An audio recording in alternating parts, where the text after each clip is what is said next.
Y como seguramente usted sabe, el endeudamiento de los gobiernos estatales pues ya se ha convertido en una bomba de tiempo. Muchos de ellos han sobrepasado su límite de crédito y han expuesto peligrosamente la estabilidad financiera, por supuesto, de sus estados. Veamos el siguiente reportaje especial de mi compañero Carlos Maldonado.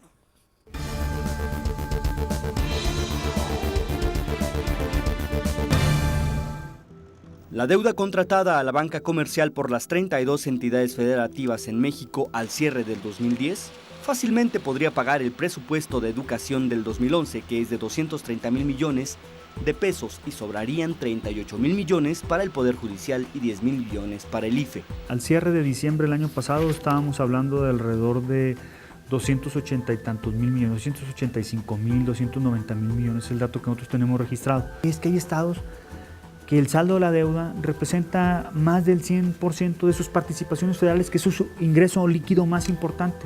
El Instituto Mexicano de la Competitividad y la Unidad de Coordinación de Entidades Federativas de la Secretaría de Hacienda coinciden en que en los últimos 10 años la mayoría de los estados ha incrementado su deuda considerablemente. Los focos rojos ya se prendieron para algunas entidades.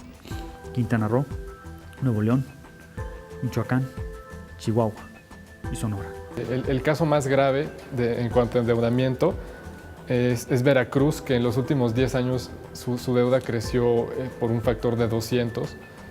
Antes tenía una deuda cercana a 0% del PIB. De acuerdo con este investigador, si se toma en cuenta solo la deuda neta, el Distrito Federal encabeza la lista con 49,000 millones de pesos, el Estado de México con 37,300 millones, seguidos de Nuevo León con 32,000 millones, 20,900 millones de Jalisco, Chihuahua con un endeudamiento de 13,000 millones. Sin embargo, aclara que en el cálculo influyen diversos factores, como las participaciones federales y los ingresos que generan. En promedio los estados endeudan 3 a 5% como porcentaje de su gasto total, pero cuando tomamos en cuenta que los estados tienen una autonomía de 10%, entonces en realidad se están endeudando en una tercera parte de los ingresos propios. Atendiendo al crecimiento del endeudamiento, la lista elaborada por Emilio Granados Franco del IMCO queda como sigue: Veracruz con un incremento de 19,035%, Zacatecas con un crecimiento de su deuda de 1,058%. En tercer lugar, Michoacán con una deuda que creció 776%, Hidalgo con 756% y Coahuila con 579%. Un estado que ya tiene mucho compromiso en términos de pagos de deuda, o que ya no tiene manera de ampliar su financiamiento, pues ante una eventualidad se ve de una u otra forma pues limitado a reaccionar, y lo hemos visto en ciertos estados en donde ha habido desastres naturales y no tienen capacidad de reacción. La Secretaría de Hacienda asegura que el crédito no es malo si se contrata para crear infraestructura. El problema está en la discrecionalidad y la falta de transparencia en el uso de estos recursos.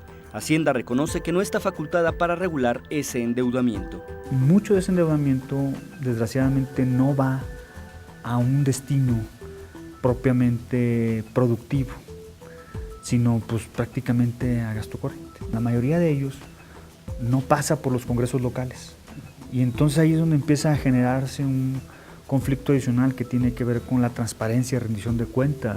Especialistas y autoridades urgen a establecer candados o topes por la vía legislativa o de la regulación de los bancos. Hay otros mecanismos a través del mismo sistema bancario o la Comisión Nacional Bancaria y de Valores, en donde se pueden establecer ciertas reglas que a los bancos en ciertas condiciones le impliquen tomar ciertas consideraciones para limitar un poco más el crédito. Que se etiqueta esa deuda como dinero para infraestructura, no para el pago de gastos corrientes, como puede ser nómina o como puede ser, no sé, gasto en publicidad. Jesús Velázquez y Raimundo Sosa en la cámara, Carlos Maldonado, Efecto TV.